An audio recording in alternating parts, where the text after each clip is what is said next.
Hey everybody, thanks for coming to P.I.T tonight. About to get started.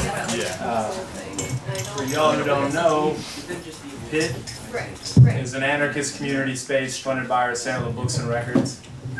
And here we do a Books to Prisoners program, supply drive for migrants, music education program, radical film screening, music programming, and other stuff. So welcome, we're really glad you're here. And we're thrilled to have Ahmed and Monique and band. They're a huge part, his record Life's Force is a huge part of this space. It's been one of my favorite records for years. And we had a bunch of copies of it. Actually, we sold out in like the first 6 months. Wow. It's such a big part of our space that my comrade up there put it on without even knowing that it's you, just before you came out. Wow. So, that's great. So, everybody, this is a real thrill for us, and thank you for being here. And good up for Monique.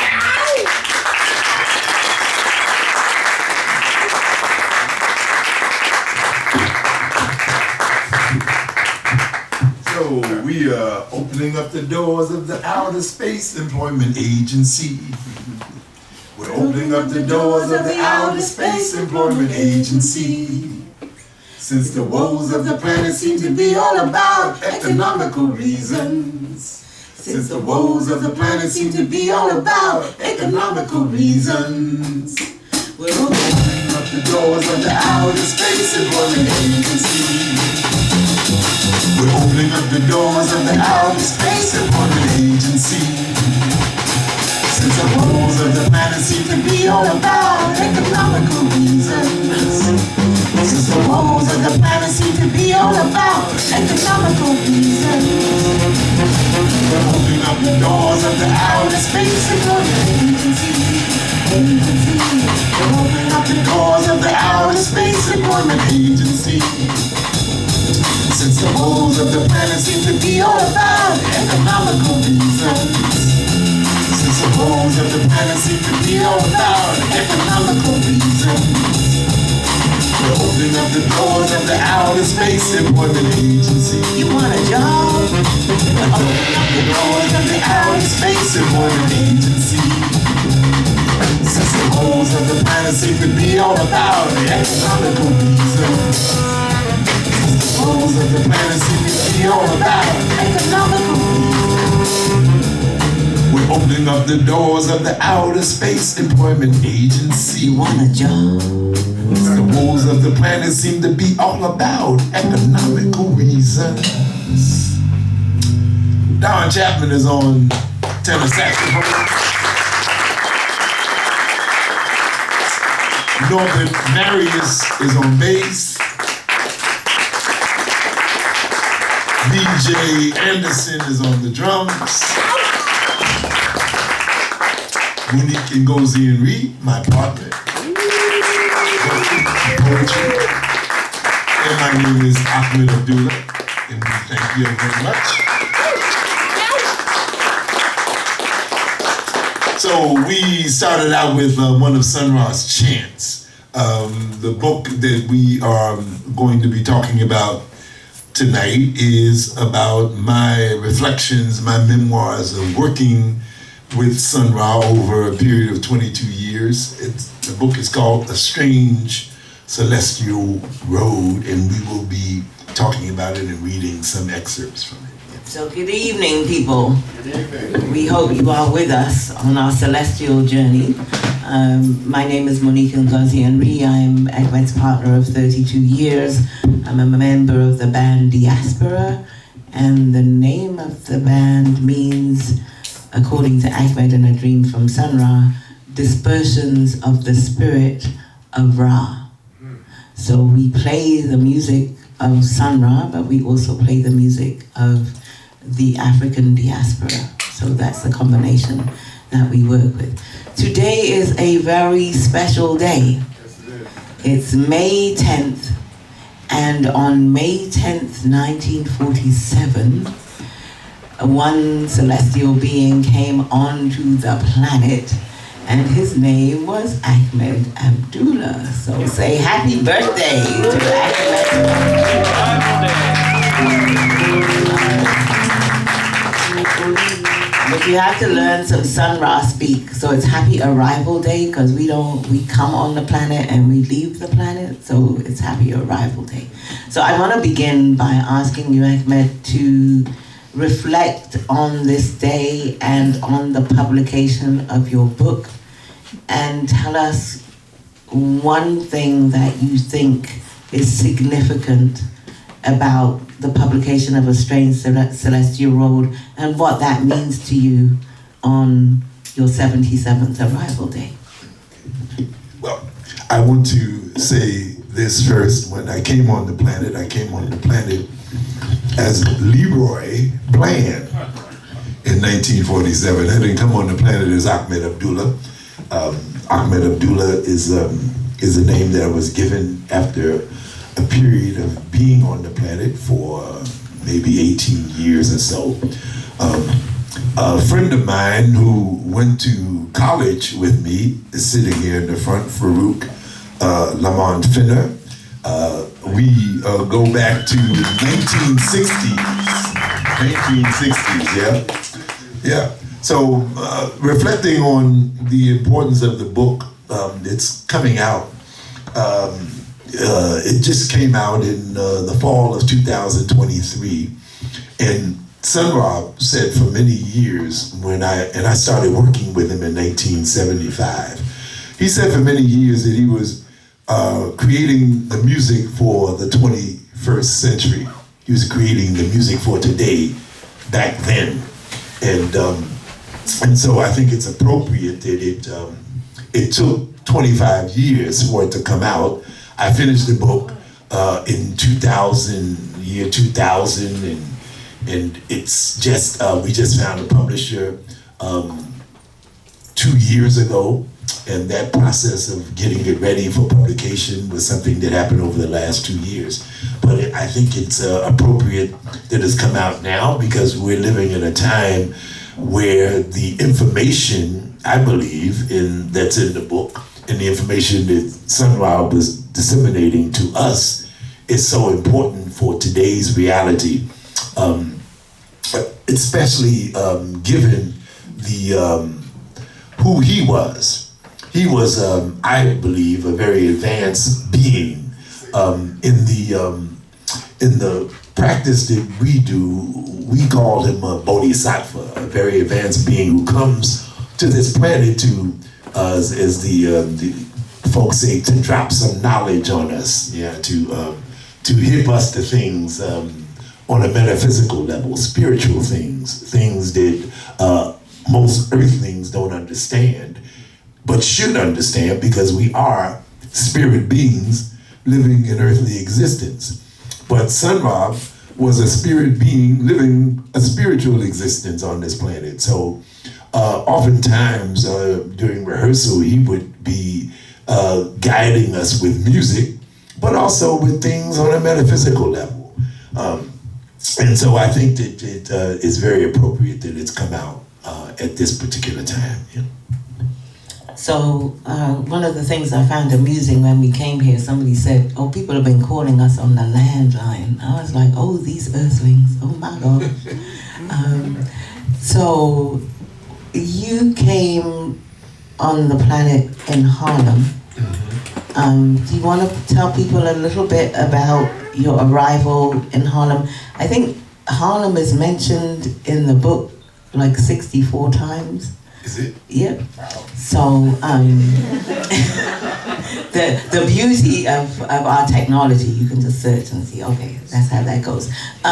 So Harlem is in the book like 64 times, and that was the place that you arrived on the planet. That's right. So you want to tell people a little bit about that beginning and how that led you to the music and how that shaped you as a kind of celestial being that would then eventually meet up with Sun Ra. Well, I spent the first 16 years of my life on this planet in Harlem. My family consisted of my mother and father, and I had 3 older siblings who were female. My oldest sister was a jazz lover. And Harlem, during the time that I came on the planet was just coming out of a place where jazz was regularly featured in many of the venues there. In fact, we went to a church. My sisters and I went to a church on 133rd Street, which was called Swing Street. Now there's a fellow friend of ours whose name is Bill Saxton, who has a place called Bill's Place on 133rd Street. That was a real hot spot for jazz at one time. We didn't know that when we were growing up. But Billie Holiday actually performed on 133rd Street. The church that we went to, Grace Gospel Chapel, is still existing there. Our family was a little different because we went to 3 churches. My mother went to one church, Greater Central Baptist Church, which is still standing on 132nd Street and 5th Avenue. My father went to Metropolitan Baptist Church, which is still standing on 127th Street and 7th Avenue. And we went to Grace Gospel Chapel, which was there on 133rd Street. So in the churches, I got to hear the spiritual music that one would hear in churches, but of course it was tinged with the sounds of Harlem. The thing that really guided me toward the music was the fact that my sister really loved jazz. And she had this particular recording that was called Dinah Jams, a recording by Dinah Washington with 3 great trumpet players on it. Max Roach, Clifford Brown, and Maynard Ferguson were on it. I said Max Roach, I'm sorry. I said it should be Clifford Brown, Maynard Ferguson, and Clark Terry. Those were the 3 trumpet players, and Max Roach was the drummer on it, yeah. So I listened to this recording when I was growing up, and I had no idea what a powerful effect it had on me until we buried my sister. My sister died of a botched abortion when I was about 13 years old, and because abortions, as they are now, they were illegal back then in 1961. Imagine that, we're in 2024 and we're dealing with conditions that were extant in 1961, the powerlessness of women. Yeah. So my sister was trying, she was all of 24 years old at the time, but she was trying to keep the fact that she was pregnant hidden from my parents, and she went and had an abortion, and she bled to death in the house, in the apartment. By the time she was taken to Harlem Hospital, it was over. And so trying to deal with that reality, trying to deal with somebody who was really like a person who had guided me through life, who was my protector, and to deal with the fact of her death, the only thing that I could think of doing was to pick up a trumpet to honor her. And that's what I did. I bought a trumpet for $35 at a pawn shop in Harlem, and here it is. I'm still playing. That was 1961. In 2024, I'm still playing it. Yeah. So not the same trumpet, but certainly I am playing trumpet now as a result of that. Yeah. So Harlem had a really big influence on me. Yeah. Did you see Malcolm X? Who were the people that you saw? Malcolm X, I would see regularly in Harlem. There was a place called Harlem Square, and which was right across the street from a theater, the RKO Alhambra. The RKO Alhambra would show regular features. For 50 cents, you could go see a movie. I went to see one movie called Hannibal, and there was a picket sign outside of the theater when I went to see Hannibal. They were saying that as I was trying to go in, they said, "No, brother, don't go in there, because Hannibal was a black man, and Victor Mature, who was playing Hannibal, they said, nah, he can't play Hannibal. Hannibal was a black man. Don't go in there." I went in anyway, and paid my 50 cents. And when I came out, they said, "Now, no, brother, since you went in, I want you to read that sign across the street. It was a sign at Mr. Michel's bookstore. It said, home of proper propaganda. And I read it, and they said, oh, you can read real well. So since you can read, you need to go in that store and get your distorted head turned on properly and learn some of your history. And sure enough, I would go to the store, but in front of the store, they would put up a stand, and Malcolm X and Adam Clayton Powell and James Farmer and great orators, Dick Gregory, would speak regularly in front of Mr. Michel's bookstore. And that's when I really got to understand something about who I was and the struggle about people right there in Harlem. Yeah. We want this very much to be a dialogue, a conversation. We're not here to like impart and right. So if you think of a question, please feel free to just raise your hand and we'll share. But we're gonna now do a piece called A Long Time Black. Do you want to say something about that? It's also a piece that's on that very first recording that Jim was talking about, the recording called Life's Force. It was recorded in 1979.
along streets paved in their blood.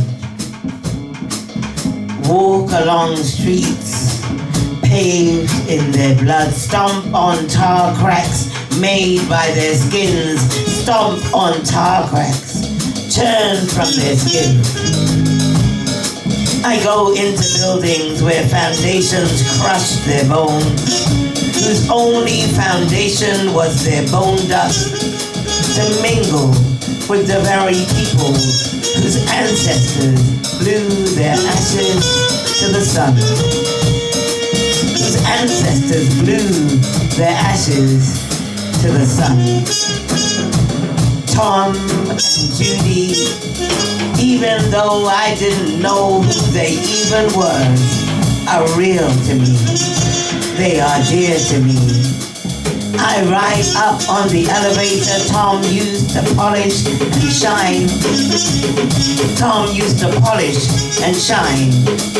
He wore himself things, shining and polishing.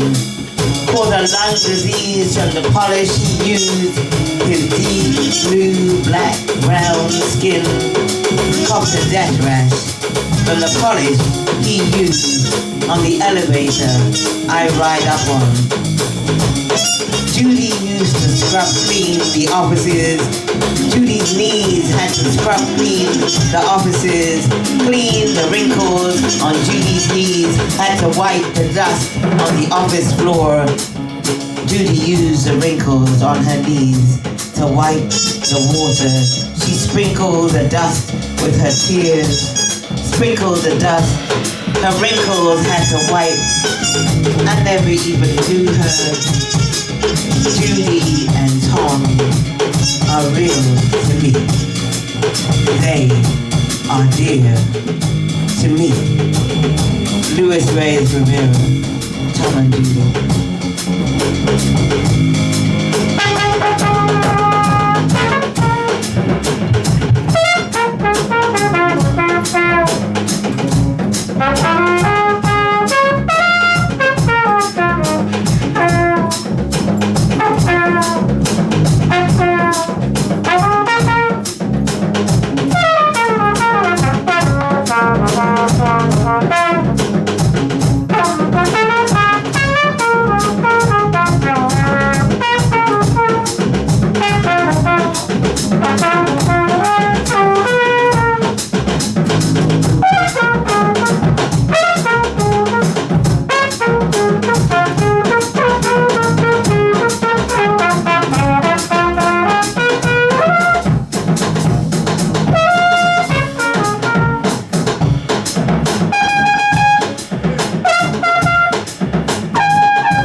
Tom and Judy was the poem that Monique was reading by Luis Reyes Rivera. And if you don't know, Luis Reyes Rivera is the person who mentored me for 4 years in the writing of A Strange Celestial Road. Luis Reyes Rivera is a great poet who's no longer living, no longer with us, but his work still stands as you just heard. Yeah. Yeah. So I want to go on to talk a little bit about your interactions with Sun Ra, because this book, all 500 pages of it, is both your personal life story and the challenges and growth that you've gone through, but it's also unusually for a musician. So people should know that even though there are books written about musicians, there are very few that are actually written by musicians from the insides of the story, right? And you might want to tell people a little bit about what prompted you to write your own version of your reality, and then we can go on to talk a little bit about Sun Ra. Right. Well, in July of 1997, a fellow named John Zwed wrote a book. It's a biography of Sun Ra. And it's a great book. It deals with a part of his life that most of us who were part of the orchestra didn't know about. His life growing up in Birmingham, Alabama. He spent the first 32 years of his life in Birmingham, Alabama. And he came on the planet in 1914, so you can imagine Birmingham, Alabama, he called the capital of the Confederacy. Black folks were treated as if they were less than human beings during that period of time, and certainly the information about African culture was not something that was readily available to the African people in Birmingham, Alabama. And Sun Ra was an avid reader, and so he really was seeking information. But the reason, and I found out a lot of this in reading John Zwed's book, but the part of John Zwed's book that I had problems with was the latter part of Sun Ra's life, the part that I lived through and experienced, and I knew firsthand about some of the things that he had written about. And so I decided I would write my own book, because obviously his didn't satisfy certain things that I knew existed, the reality that I experienced. So his book came out in July of 1997, and I started writing mine in the fall of 1997. And I went to a writers' conference that great writer Jane Cortez organized, and Yari Yari conference, and I met Amiri Baraka there. We met him, and he gave me his number, and he is the person who introduced me to Luis Reyes Rivera. And that started a 4-year mentorship with Luis Reyes Rivera, which is how I started writing the book. Yeah. Okay, so you got a landline call from a very unusual person, and this is chapter 1 of the book, which is entitled The Call. And so it's on page 23, so I thought people might want to actually experience some of the writing. So I wanted to ask you if you would read a little bit of the first chapter, but also each chapter begins with a saying from Sun Ra. So maybe you can read that and talk a little bit about that, and then go on to read the chapters. Page 23. It's not easy to play in this band, because there's certain stuff you have to have. You have to belong. You have to be rated by superior beings as suitable. And if you're not rated, I be telling everybody, it's not my band, it's the Creator's band. And if they're not suitable for the future, they won't be fit for the present. The call never seems to come when I expect, but it always comes when it's supposed to. This one came on a Sunday morning in April 1975. I was in bed with a Yabode who was pregnant with what would turn out to be our twin sons. She answered the phone. I'll never forget the incredulous way she handed it to me, as if the creator him herself were on the other end. She whispered while cupping the phone with one hand, "Ahmed, it's Sun Ra." This was pretty amazing to me as well. I tried to calm myself enough to say hello. The voice on the other end was deliberate, matter of fact, and very southern. Somehow I knew that in the years to come, I would become quite familiar with it. "This is Sun Ra. I've been trying to get a hold of you." I could feel an intense sense of excitement running through me. Sun Ra had been trying to find me. In 1975 in New York City, and especially in Brooklyn, where we lived, Sun Ra was it. They didn't come any bigger, at least not in the music known as jazz. In the more than 10 years since Sun Ra had migrated to New York from Chicago, he had made his presence thoroughly known. He had become a folk hero in the black community, especially among people who considered themselves aware of African American culture. Yabode and I were among those people. I had met a Yabode, born Cheryl Taylor, about 3 years before.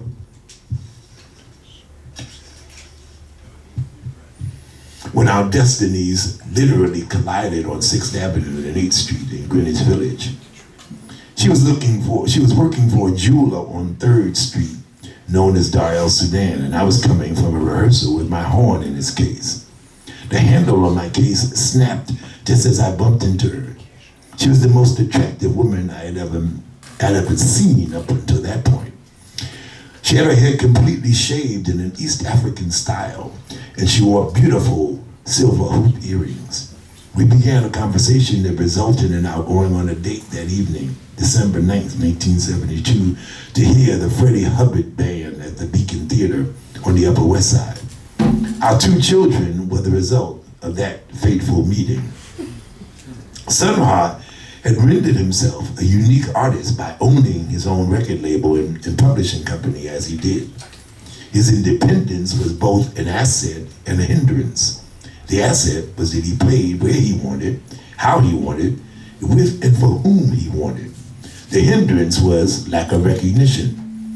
So in the early 1970s, when Sonny, as he was called, and his business partner, Alton Abraham, had licensed ABC Paramount's Impulse Records to distribute several of their 1950s recordings, which up to that point had been modestly available, things began to change. Sun Ra was well on his way to becoming a major international star. By 1975, when I received the call, he was already there. When I hung up the phone on that Sunday in April, I immediately turned to face a person whose bright eyes revealed the same mixture of surprise and joy I was experiencing. The potential birth of our sons, moreover, endowed the Yabode's ebonic skin with a radiance reserved for those who bring forth the young. She had been favored by the Creator, who appeared not to want any to be unaware of this fact. She had been blessed with full lips and a nose just flat enough, along with almond-shaped eyes and elongated neck that gave her an aura of royalty. I had written a song for her called Ebony Queen. The pregnancy had affected her in another interesting way. She had lost weight everywhere except in her stomach. Her shoulders had become so thin, she looked almost undernourished. It was as if all of her food went to the babies while making her stomach seem incredibly huge. A moment ago, she'd been trying to hear my conversation with Sun Ra by putting her chin on my shoulder. Now she wanted a report. Ahmed, was that really Sun Ra? What did he want? Yes, it was really him, I said. Well, what did he want? She repeatedly excitedly asked me. He wants me to play with him. Where, she asked. Here in Brooklyn, at the East. At the East? When? He didn't say exactly when, but it seems like it's going to be sometime this month. He said he wants me to come to Philadelphia to rehearse with him. To Philadelphia? I could feel her enthusiasm dimming. I thought you were you promised that you wouldn't go out of town until the babies were born. I know I did, sugar, but it's only going to be for a day, and the babies aren't due until next month. And besides, this means I could earn a little extra money. I could probably earn more in a night than I do in a week working at that copying job. This seemed to reanimate her and bring back some of her initial joy. Ahmed, she said, as if she were thinking out loud, you know, I never really thought that Sun Ra called people. I always thought he'd simply transport himself into somebody's living room. Yeah, Yabo, I can dig it, but you know, I'm just happy he called me.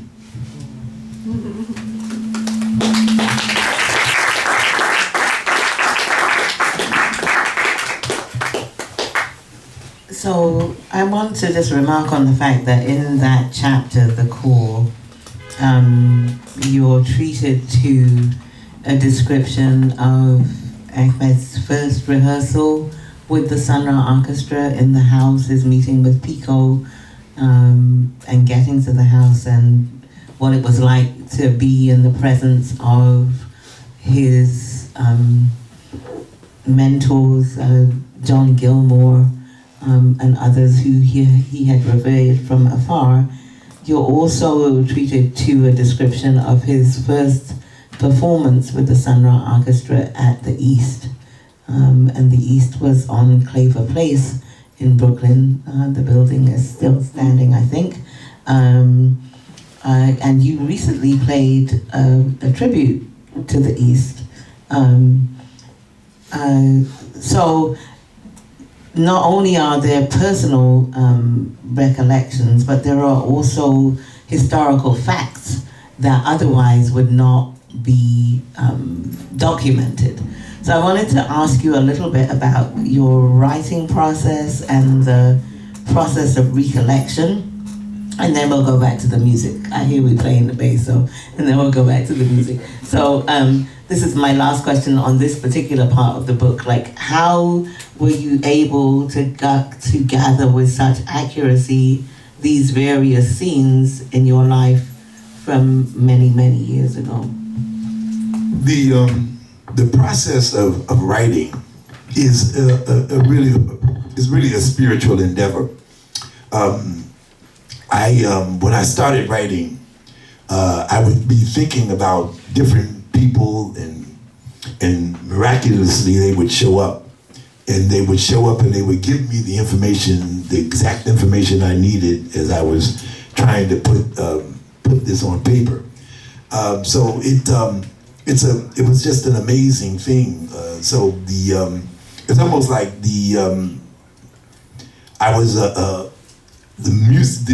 writing came through me, yeah, and it was just miraculous how it did that. This is something that occurred over 4 years, right? The process of putting this information down, and I was working at a place called Sister's Place, and we also and I got to work at Sister's Place as a result of working on this book. And Sister's Place is actually right down the street from the East, the very first place that I played with Sun Ra at 1975. Now the East is no longer there. The building is no longer that it was, the 10 Claver Place. But there is a building there at 10 Claver Place. But Sister's Place is a block away from that, yeah. And so that there's a corridor it goes from Claver Place right on up until Nostrand Avenue that I've been around for the last, since 1975. So there's a special kind of, a special kind of spirit within that particular corridor. Yeah. Yeah. And what else were asking me about? Yeah. Okay. So we're gonna give you this song that's called "The Song of the Force."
like the sea of stormy protest and the hurricane.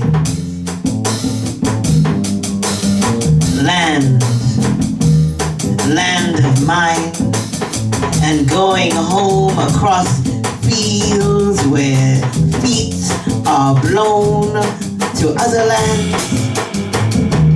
Firmer, solid, packed earth, free to walk on in spite of quakes and other low-lying rumblings, 5 fathoms down. Who walks with me on higher ground? In spite of quakes and other low-lying rumblings, 5 fathoms down. Who walks with me on higher ground? Who walks with me on higher ground? Who knows the certainty. Free and unfree, truth yet not true. Free and unfree, truth yet not true. Terra firma. Terra firma.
Which is a song that Sun Ra performed at every single performance that he did. So we thought that it would be good to have you hear it. Okay.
The sound of joy is enlightenment. Space fire truth Space fire is enlightenment. Space fire. Space fire. Sometimes it's music. Sometimes it's music. Strange mathematics. Strange mathematics. Rhythmic equations. Rhythmic equations. The sound of thought. The sound of thought. Is enlightenment. It's enlightenment. The magic light. The magic light. Of tomorrow. Of tomorrow. Backwards. Backwards. Are those of Are sadness. those of sadness. Forward and onward. Forward and onward. Are those of Are gladness. those of gladness. Enlightenment is. Enlightenment is. My tomorrow. My tomorrow. It has no plane. It has no plane. Of sorrow. Of sorrow. Hereby. Hereby.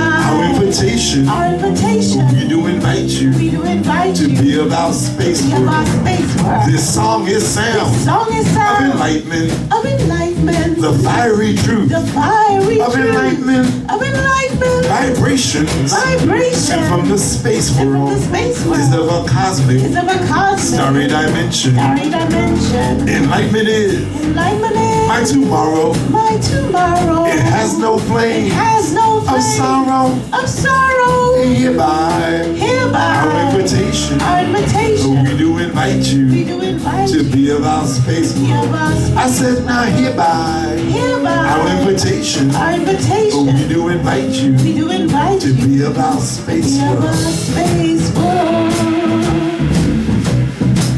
We say strange mathematics, rhythmic equations. Strange mathematics, rhythmic equations. Strange mathematics, rhythmic equations. Strange mathematics, Rhythmic equations. Strange mathematics. Rhythmic equations. Strange mathematics. Rhythmic equations. strange mathematics, Rhythmic equations. Strange mathematics. rhythmic equations. Strange mathematics. Rhythmic equations. Strange mathematics. Rhythmic equations. Strange mathematics. Rhythmic equations. Strange mathematics. Rhythmic equations. Strange mathematics. Rhythmic equations. Strange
So, Enlightenment is a song that Sun Ra would do every time he performed because he was on a mission. He was on a mission. He said that the people here on planet Earth were pretty backwards. And so he was on a mission to move people forward with metaphysical understanding through sound. Because he said that sound actually could change things. One of the devices that he used in presenting music was a thing called the space chord. And the space chord is based on an understanding that there is one creator on this planet, and we all are part of that one. And the creator is omnipresent, that means everywhere. Omnipotent, that means all powerful, and omniscient, that means all wise. And by people people working together and thinking together in the way that we were doing in the Sun Ra Arkestra, rehearsing 12, 13 hours a day when we had no performances, right? We were in tune with each other. And so when he called the space chord, that sound that we would get, even though it would be random notes, would be so powerful that it could jolt people out of their complacency and move them into an awakeness. People say that being awoke there's something wrong with being awoke. But then what are people supposed to do? Go around asleep? Yeah. So the music, the sound could wake you up.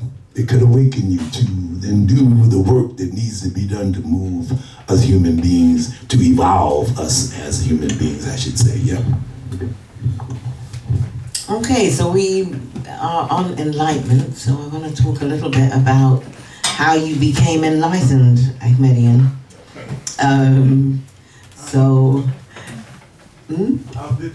How did he become enlightened? You would, inquiring minds would like to know, right? How he became enlightened. You talked a little bit. You talked in your book about your relationships. And you were quite frank and open about those relationships. Mm-hmm. So you want to talk a bit about how you have evolved as a person and as a musician, and how that's reflected in the book? Well, one of the things we practice, as I said earlier, we practice the Buddhism of Nam Myoho Renge Kyo. And that's the path that we've chosen to enlighten ourselves, to evolve ourselves as human beings. Yeah, and so one of the things that one of the reasons I was attracted to it is because I've gone through Christianity, as I talked about earlier. We were in 3 churches when I grew up, and as when my name changed from Leroy Bland to Ahmed Abdullah, I was practicing Islam for a period of time, and both of those practices seem to have do's and don'ts. The practice of Buddhism doesn't really have do's and don'ts. It talks about karma. It says that we really create our own karma, right? And life is about cause and effect.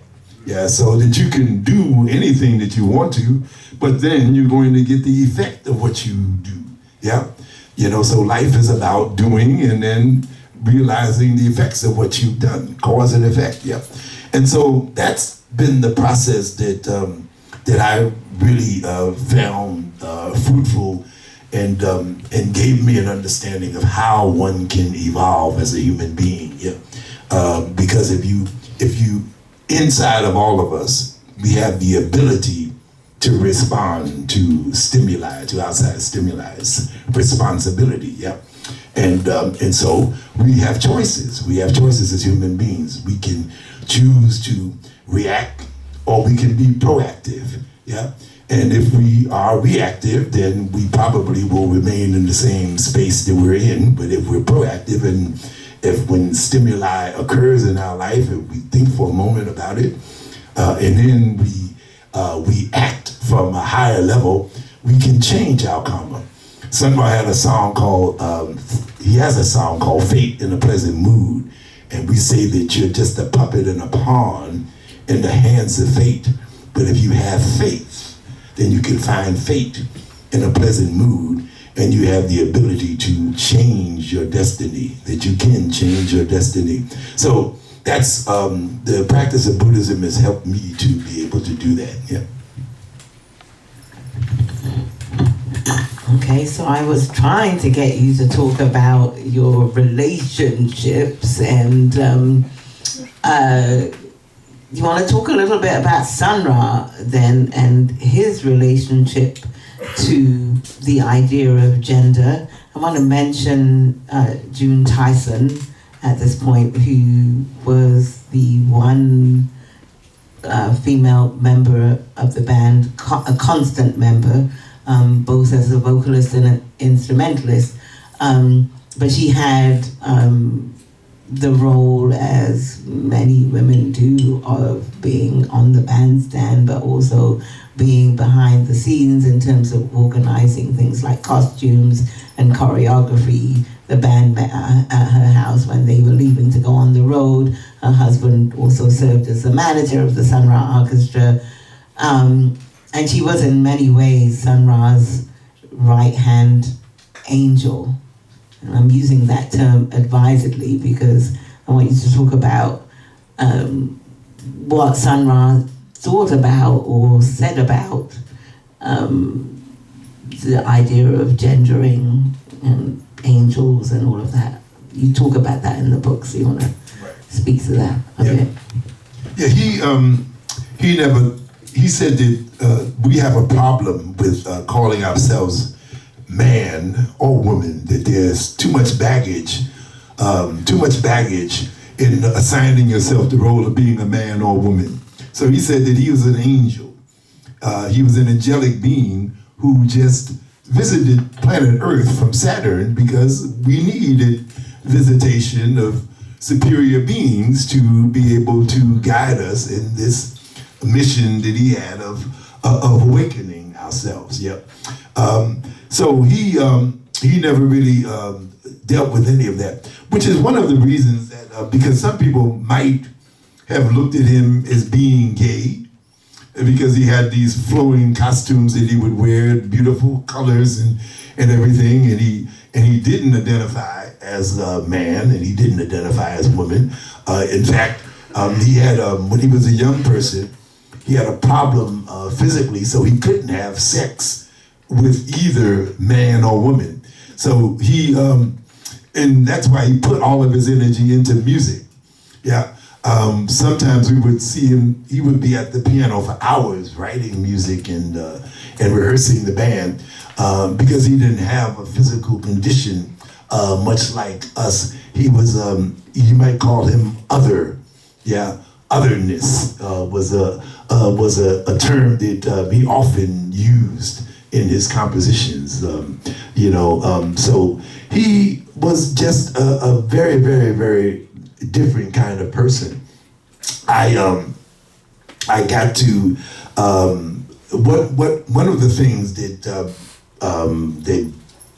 I really learned from him was that he was a mentor to me. Yeah, and I left the band for a brief time in 1978. But during that time, I would always be in touch with him from 1978 to 1988 whenever he came into New York. And in 1988, he came to me in a dream and told me that I was his mentor. Or he was my mentor. I was his mentee. He was here to teach me, and I should be in the band. And it didn't make any sense to me because I had 4 recordings out under my own name at that time. And I was really trying to carve out a life for myself in the music.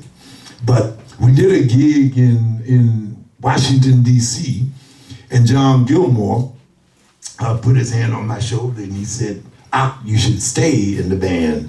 And I wound up staying in the band from 1988 until he left the planet in 1993.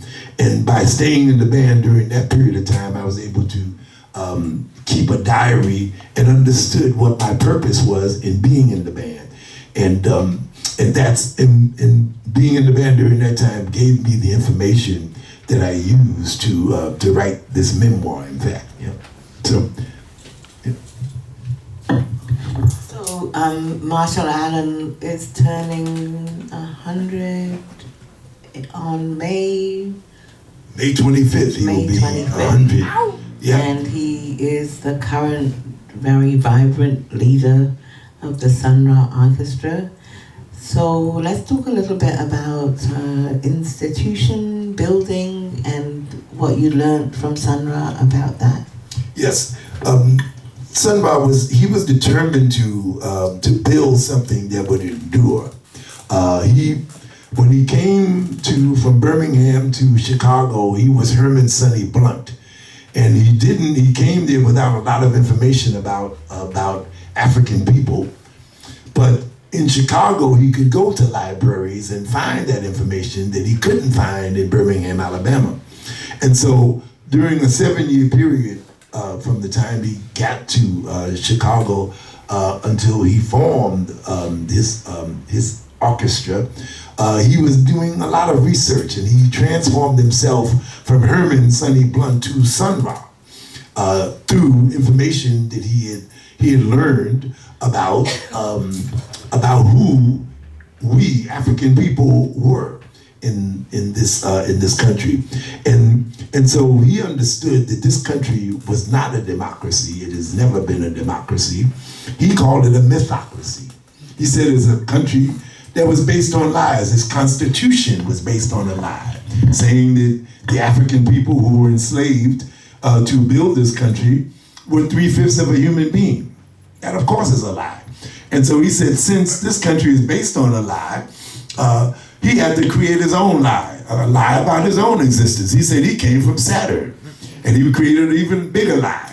Yeah, and so he said, you got a mythocracy over here. I'm creating a myth science orchestra over here.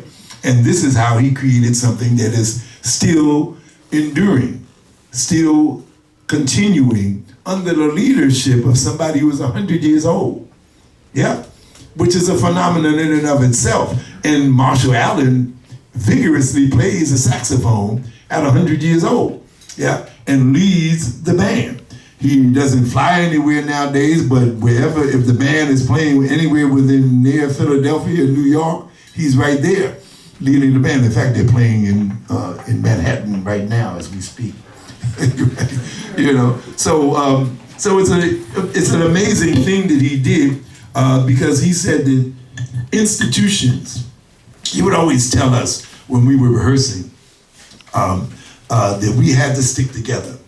That was the mission that he gave to us as people, musicians in the band. He said that black folks, right? And that's basically what he had in the orchestra. Black folks have to stick together. Yeah.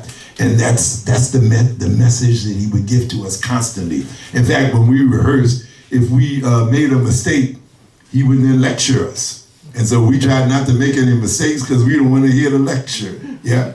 But that's what he would tell us. Y'all got to stick together, basically. You know. Now, so building institutions is one of the important things in this country because of its foundation. You got to build institutions that validate humanity, and you have to build institutions that endure, and they have to be based on something that is metaphysical, something that is greater than the physical reality, because the physical reality is flawed, obviously. And I've said that we are in a third reconstruction in America, a third chance to make this country what it says it's supposed to be. Yeah. And that requires institution building, where we can have people build institutions that can validate the humanity of the people who are in this country. Yep. Thank you. So there is a lot that we haven't covered in the book.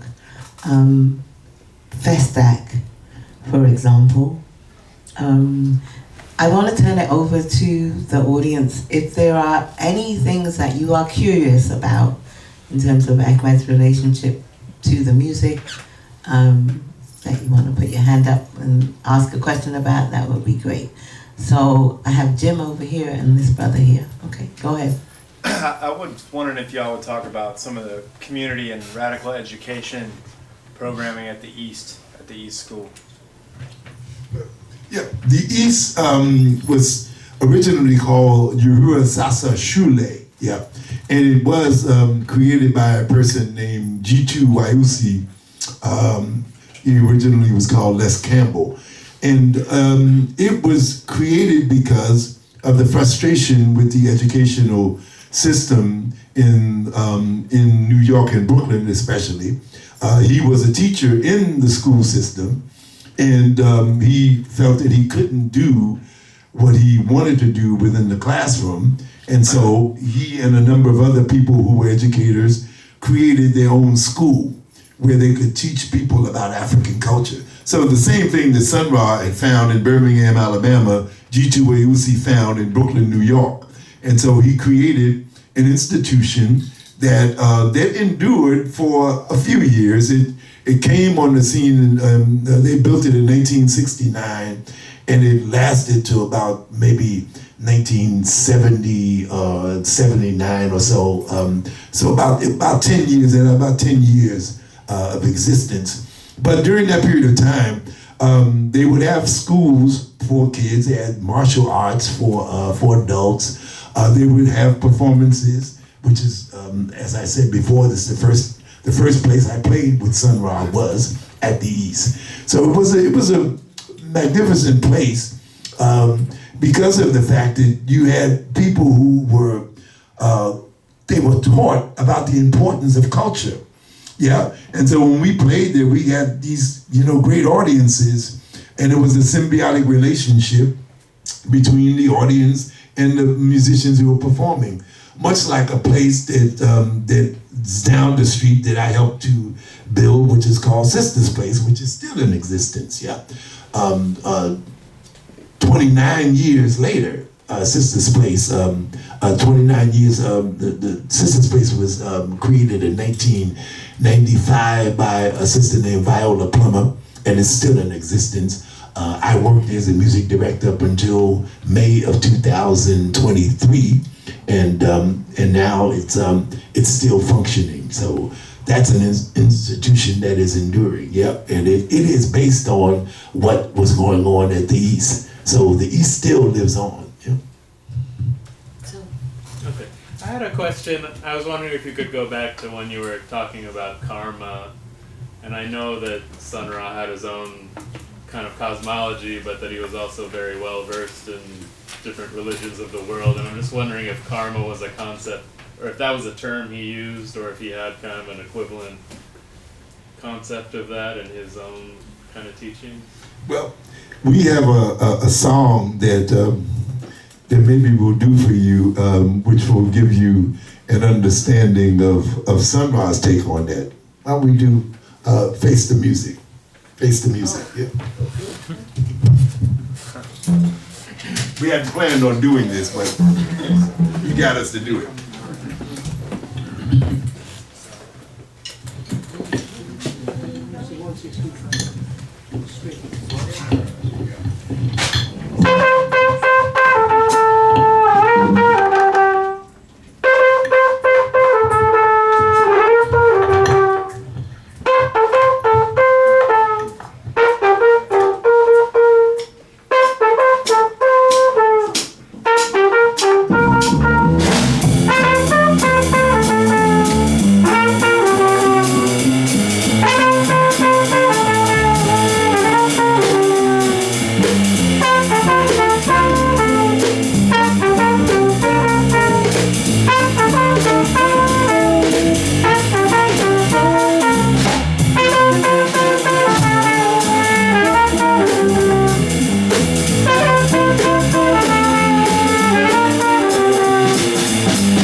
You know that you're wrong.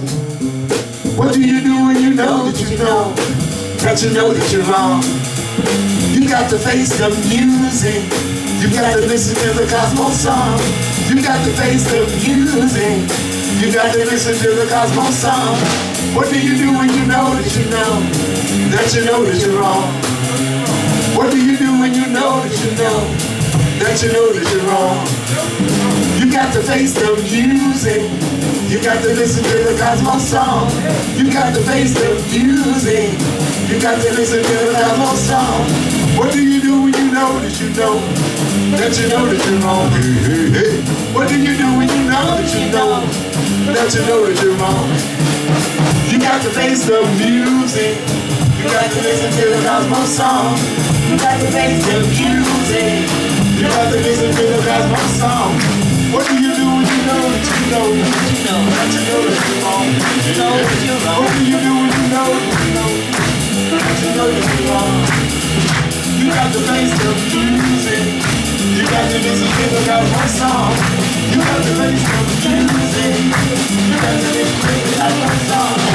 What do you do when you know that you know that you know that you're wrong? What do you do when you know that you know that you're wrong?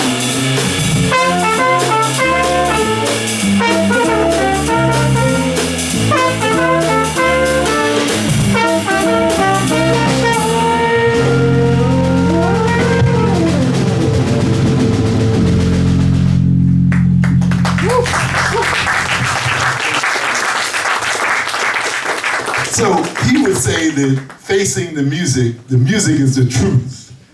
In fact, all of the arts are about the truth, about truth telling. Yeah. And so facing the music means that you got to listen to the Cosmos song. You got to deal with karma. Yeah. So if you know that you're wrong, you really got to face the music. What do you do when you know that you're wrong, right? Hope that answers your question. As Biggie would say, if you don't know, Now you know. Speaking of that, Yes. I want to share this with the audience. You are now in your 20th year of teaching children. Yes. You are going to be retiring at the end of this school year. Today is your birthday. You're 77 years old, as well as me. I was born just 4 months ahead of you. I was born January 1947, January 14th, so I'm 77. Yes, sir. And with 20 years, because I was at your school where you were actually putting on events with the children. You involved them not only with the regular curriculum, but you involved them in the music. Yes. Please share that. Yes. This information is vitally important. Right. How were the children affected by your talent, brother? I would hope they're affected very well. But you know, this is the thing about teaching. It's like, it's a thankless job because you work with kids and some of them come back and say, oh, Mr. Abdullah, I learned so much. But oftentimes you're just working and teaching and you never know that you have any effect on any of the students that you're working with. You just give because that's your mission. You're supposed to be giving and teaching our young people. So yeah, this is another part of this corridor that I'm talking about. The corridor began with the east on Jefferson Avenue. I'm teaching at a school that's in the middle of that corridor, PS3, and as Farouk said, I will be there 2 more months. We don't call it retired, we call it phoenixing. I'm phoenixing out of that because retiring seems to have really bad connotations. I know some teachers who retired and they didn't last too long. Yeah, so I'm not going to fall into that trap. I'm saying I'm phoenixing. Yeah, moving into a different realm of beingness, if you will. One of the things that we teach the children at the school at PS3 is the 7 habits of highly effective people. That's known as we call it the 7 habits of leadership. So we are training kids to be leaders so that they can build institutions that validate humanity. Once again, yes, that's the theme that goes throughout everything that we do, in fact. So the kids, hopefully they've learned something during my sojourn at the school, but it's time for me to move on, after giving 20 years of my life into that, just as it was time for me to move on from the Sun Ra band. Sometimes when you are practicing spiritual culture, when it's time for you to leave a place. Yeah, when your time is up, you get these signs and say, okay, it's time to go. Yeah, and so I know now it's time for me to go. Yeah. So thank you, Ahmed. Are there any other questions from the audience? Yes, my dear.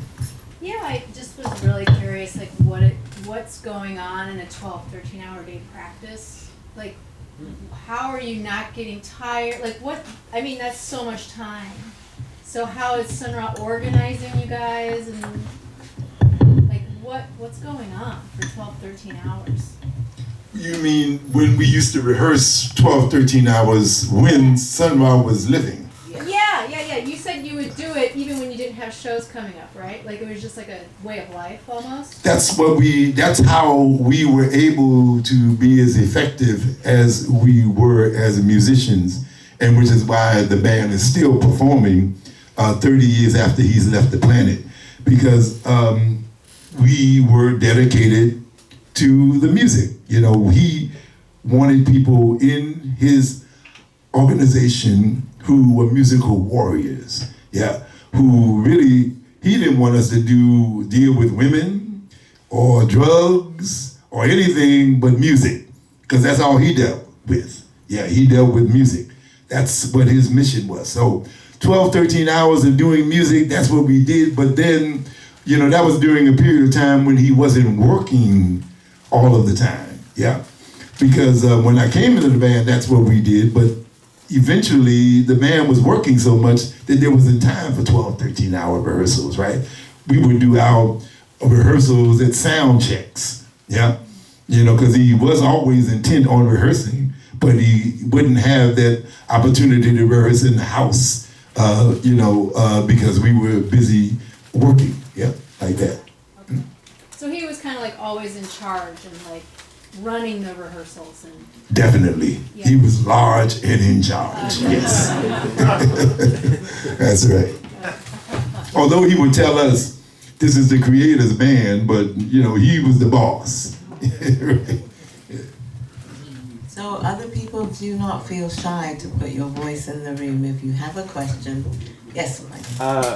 Why did he contact you specifically? Like, in that call, like, did he ever mention, like, I want you as my musical warrior, I guess? Like, that's a good question. The reason he contacted me is because I was working with a band called the Melodic Quartet. And the band called the Melodic Quartet consisted of 4 people. Charles Breckeen, who was a saxophonist and the prime composer in the band, and 2 other musicians who, one of them had come from Chicago to New York with Sun Ra in the 1960s. His name was Ronnie Boykins, a great bass player. And the drummer was already in New York. His name is Roger Blank. So we had a band called the Melodic Quartet. And in 1974, we actually played in Germantown, a few blocks from the Sun Ra house. And Sun Ra, being the kind of supportive person that he was, he encouraged everybody who was at the house to come to hear us perform.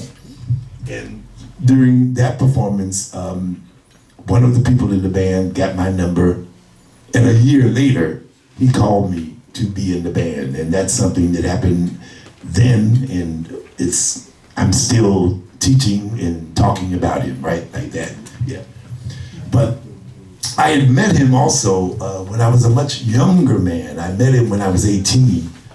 When my parents moved from Harlem to the Lower East Side, I met him because my parents moved on Avenue D, and it was right near a club called Slugs. Yes. And he was working regularly on Monday nights at Slugs. And I happened to, as a young 18-year-old, I went by to hear him at Slugs. And I was so enthralled by the concert that I bought one of his records. It's called We Travel the Spaceways, and they were peddling it as his most recent recording. And so I bought it thinking I was going to hear what he was playing at Slugs. But as it turned out, the recording that I bought was from 1956, and that was 1966.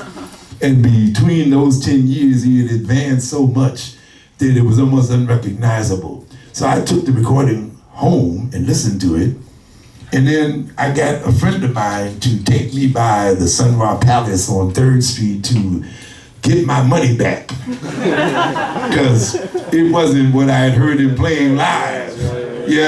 And so I went to him and said, you know, this is not what y'all were playing live. Can I have my money back, you know? And he said, it's all in there. I just needed to listen, like that. Ahmed. Yes, sir. When you were hanging out at Slugs, did you have the opportunity to meet Lee Morgan, who was a regular there?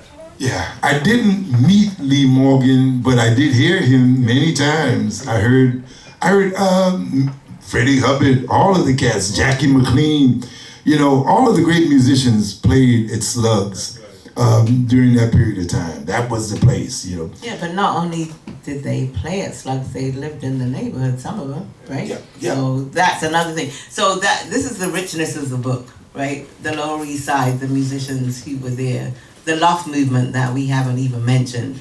There are so many different aspects of the music that are told from the inside that you won't find anywhere else. So I highly recommend like go look, see, because there's a lot that we haven't touched on at all, as I said. That's so much. And another thing, the New York Poets Cafe, Louis Rivera, was he part of the guy that you mentioned in the book? Yes. He was the one who established that place originally, right? He had something to do with it, yes. Miguel Algarin was the founder of the New Rican Poet Cafe, yes. And Luis Reyes Rivera called himself that. He called himself an Afro-Rican, in fact, but people often identified him as a New Yorican. Yeah, right. But we were going to talk about Festac, and then we wanted to close out. Yeah. That's one of the other things we didn't talk about. You share a birthday with somebody today. I do. Monique's father was also arrived on the planet on May 10th, about 20 years before me, and when we met through Sun Ra. In fact, we met while I was performing with Sun Ra in 1991 at a place called Ronnie Scott's in London, and she walked in the club, and 6 months later we walked down the aisle, and we've been together now for 32 years. Praise the Like Lord. that. But her father was a chief in the Igbo culture and a very proud Nigerian. And in 1977, the Nigerian government put on a festival that was really, really tremendous. It's called Festac. And when I read what John Zwed wrote about Festac, I was actually pretty angered because Festac was one of the greatest festivals ever done for the African diaspora. It was funded by the Nigerian government. The Nigerian government was oil rich, and it also wanted to change its image in the world because it had just come out of the very seriously bloody Biafran war, where people were fighting each other, African people were fighting each other.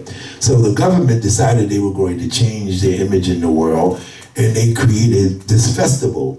The festival was a blueprint for the arts, for how the arts can really change humanity. Talking about what Chichen was talking about, the arts are a means of dealing with truth. And the Nigerian government brought people from 58 to 62 countries in the African diaspora. They paid for their transportation, they paid for our transportation, they fed us, they built housing, and we would come in, artists would come there in 2-week periods of time, and we stayed at Festac Village, which they built for us, and we were able to perform on the continent in Lagos by way of the Nigerian government. And so the distortion of it that was in Spaces the Place led me to say I need to write my own book. And that was really one of the impulse, the reasons that I did, embark on writing A Strange Celestial Road. Yeah. What was Sun Ra's thinking on Fela? Well, the Nigerian government invited us to Festac, and Fela was part of the organization that was sponsoring Festac, but then he had a falling out with the people who were in charge with it. So he had a counter thing going on at his shrine, and Sun Ra would tell us that we were not supposed to go there because the Nigerian government was our host, and when your host is taking care of you like that, you don't deal with people who are like enemies of your host. And Fela was an enemy of the host, which was the Nigerian government at that time. And sure enough, when the when Festac was over, the Nigerian government really did not treat him very well, like that. But that's part of history also.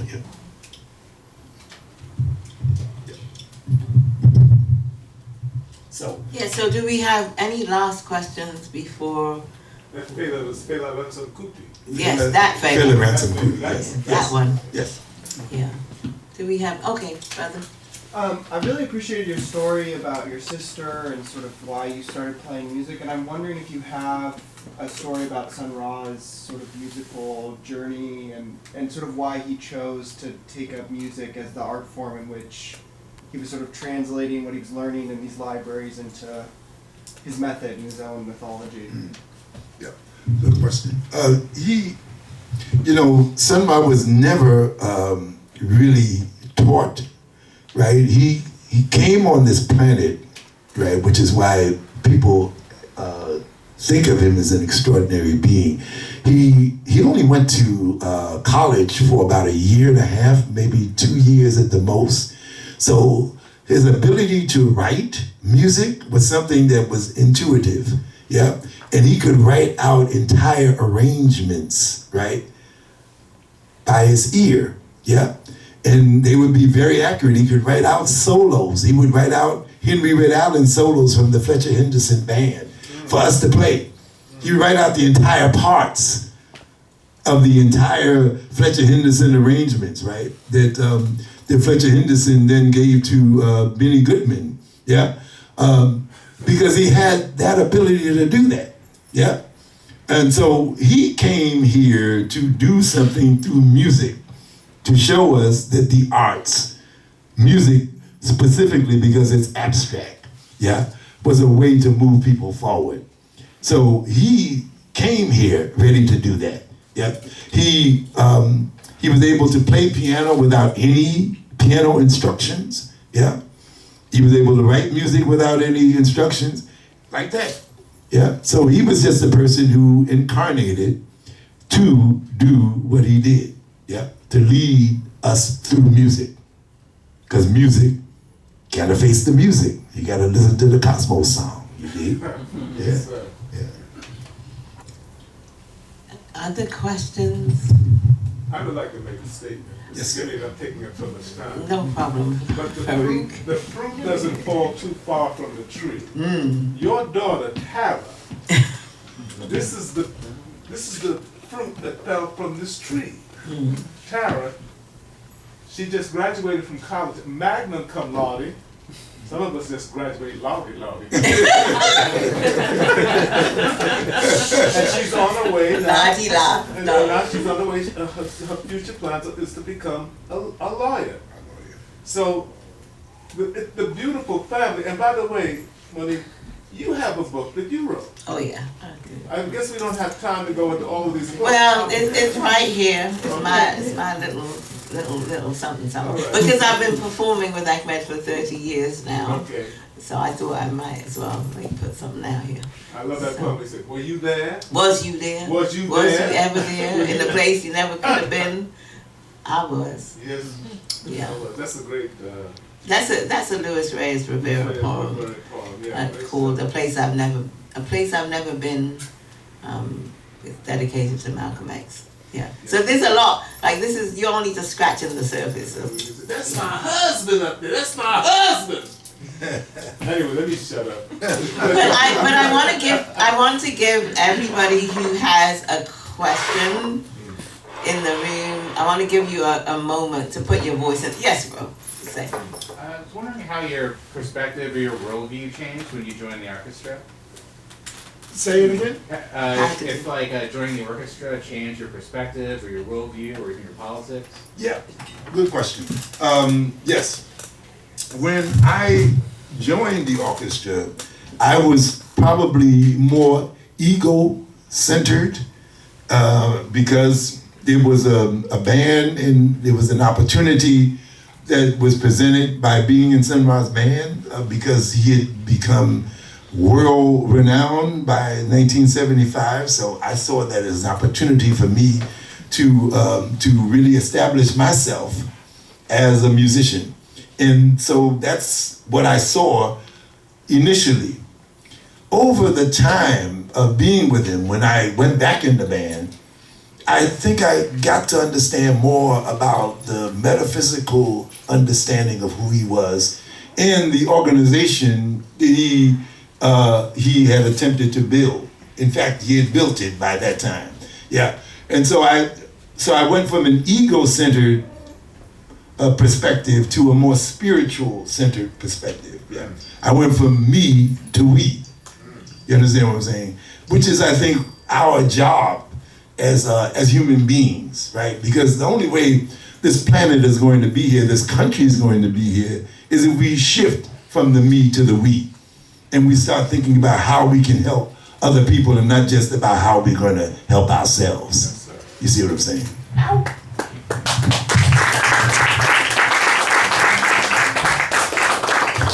Okay, so there's people here. So my sister over here, you have something you want to ask us? Please ask us something. Huh? I said, oh man. Old man, old woman, old beingness, old angel. Why are you thinking about it? I'm just enjoying it. I really am just enjoying and soaking it in. I mean, you've been doing music for so long. And you've seen so many amazing artists come and go. Is there anything that you're excited about in this particular moment when it comes to music, when it comes to artists, new genres, old genres? What feels really relevant to this time to you? That's a good question. I think that what I was saying is that we're in the third reconstruction. And I think that what's relevant is that we have to start looking at ourselves in a different way. We have to look at how, if we're going to sustain ourselves on this planet, we have to start dealing with recognizing those people who have been maligned. The second reconstruction, there were people who were left out of it who were gay, like Bayard Rustin, for instance, who was the architect of the March on Washington. Is just now getting some recognition for doing the job that he did in creating a march on Washington that had 250,000 people in 1963. He was the brains behind that, but because he was gay, right, he was maligned. And so I think that we have to really understand the contributions of people who are gay, the contributions of women. There is an attack on women that is certainly going on in this country right now, where we are looking at a situation in 2024 that's similar to a situation that I experienced in 1961 with my sister's death.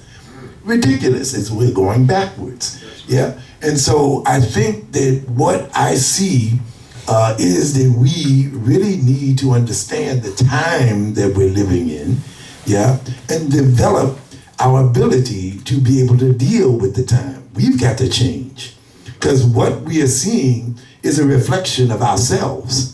Yeah, it's an outpouring of who we are. Yeah, the fact that you could have somebody like that person who was the president and get 74 million people to vote for him is actually an insult to humanity. Absolutely. Yeah, and so if we really understand where we are and who we are, right, things could change very quickly. Yes, sir. Yeah, but it is really on us. It's on us, the human beings in this country, to make that change. Yeah. And it's hard to be able to do that if you don't know where you came from. And part of there's a Cassandra Wilson song that's at the beginning of my book. It goes, oh, Sankofa, high in the heaven you soar. My soul is soon to follow you back to yesterday's moon. But it remember me back to yesterday's sun. It will rekindle me. Rekindle the spirit into tomorrow, and high on the wind, Sankofa flies again and again. again. Sankofa flies again and again. The principle of Sankofa is you have to look backward to go forward. You have to know what came before in order to, and we are reinventing the wheel. Like the war in Gaza, I'm a child of Biafra. The Biafran War was a war of starvation. This is not new, people. They haven't been doing it. You know what I'm saying? So I often think of who are my heroes and sheroes. I'm like, so what would Jane Cortez be saying about this right about now? Like, you know, like, these are my people. Like, what would June Jordan be saying about this right about now? What would Sonny be saying? You know, like, and can I, like, try to channel their wisdom? Because, unfortunately, in the time that we're in, I work with young people all day, every day, and we just feel that we know everything already. We can Google it, except the information we need is not on Google. Right? So, if, in answer to your question in terms of who, what, why, where, when, actually it's for us individually to do our search and then to find communities like this space.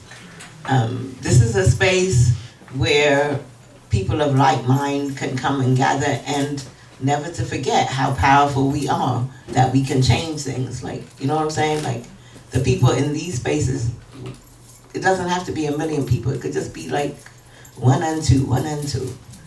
Right? So that's what I would say. And then also music has the possibility of being able, and the arts in general, as Ahmed was saying, has the possibility of being able to fortify you. Like when you go to Sister's Place on Saturday night, you listen to that music, and you can handle anything that they got for you. You got it, right? So it's important to understand the actual force, the song of the force, to understand, like, really this is what we need to do in order to be able to keep on keeping on. We have to face the reality, face the music, and lean in. We like, we got this. Actually, I keep saying, they were doing this shit to us when we were enslaved and we were fighting. So what you think? What you think is gonna happen? Like, but, right? We were fighting this shit when you, this was actually the law in this country. So what you think is gonna happen? Are we scared now? Like, come on. So anyway, that's my 2 cents.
I see you. Ubuntu. Ubuntu. I see you. I see you. Ubuntu. Ubuntu. I see you. I see you. Ubuntu. Ubuntu. I see you. I see you. Because you are, I am. Because you are, I am. Because you are, I am. Because you are, I am. Because you are, I am. Because you are, I am. If you want to go fast, if you want to go far, go alone. Go alone. If you want to go fast, if you want to go fast, go alone. Go alone. If you want to go far, if you want to go far, go together. Go together. If you want to go fast, if you want to go fast, go alone. Go alone. If you want to go far, if you want to go far, go together. Go together. It takes a village. It takes a village. It takes a village. It takes a village. It takes a village. It takes a village. It takes a village. It takes a village to make a trumpeter. It takes a village to make a trumpet player. It takes a village to make a drummer. It takes a village to make a drummer. It takes a village. It takes a village to make a saxophonist. To make a saxophonist. It takes a village. It takes a village to make a bass player. To make a bassist. It takes a village to make a poet. It takes a village to make a poet. It takes a village to make a poet. It takes a village. It takes a village to make each and every one of you. It takes a village. Because you are, I am. Because you are, I am. Because you are, I am. Because you are, I am. Because you are, I am. I see you. I see you. Ubuntu. Ubuntu. I hear you. I hear you. Ubuntu. Ubuntu. I feel you. I feel you. Ubuntu. Ubuntu. Ubuntu. Ubuntu. Ashe, ashe. Ashe. Ashe, ashe. Ashe. Ashe, ashe. Ashe, ashe. Ubuntu. Love y'all.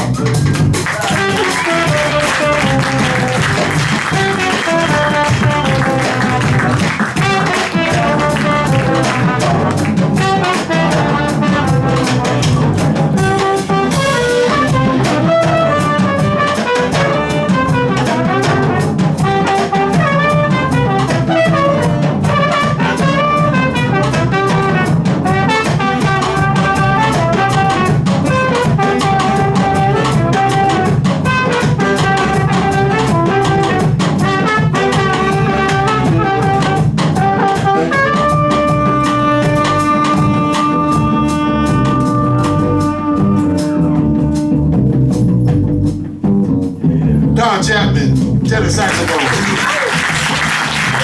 Don Chapman, tenor saxophone. Don Chapman. Norbert Marius on the contrabass. Norbert Marius on bass, y'all. Give it up to Norbert Marius on bass. B.J. Anderson on drums. From California, y'all. B.J. Anderson on the drums. B.J. Anderson, I know about you. My partner, Monique Ngozi in Reed. Monique Ngozi in Reed, y'all. Monique Ngozi in Reed. Thank y'all very much. Ahmed Abdullah. Ahmed Abdullah on trumpet.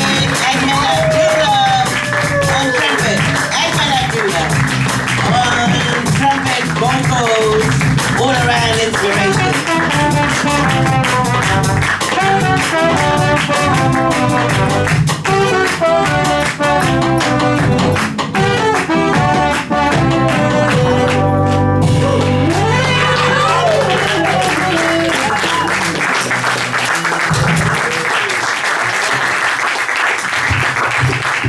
I want to acknowledge our lovely daughter Tara, who came home for her daddy's birthday. Tara Abdullah and you can You can pick up books. We're not good at this part. We have books here. $30 for Strange Celestial Road and $20 for my little Who We Be poetry book. Please, we'll sign them. We're right here. We'll talk to you even. Thank you. Thank you very much.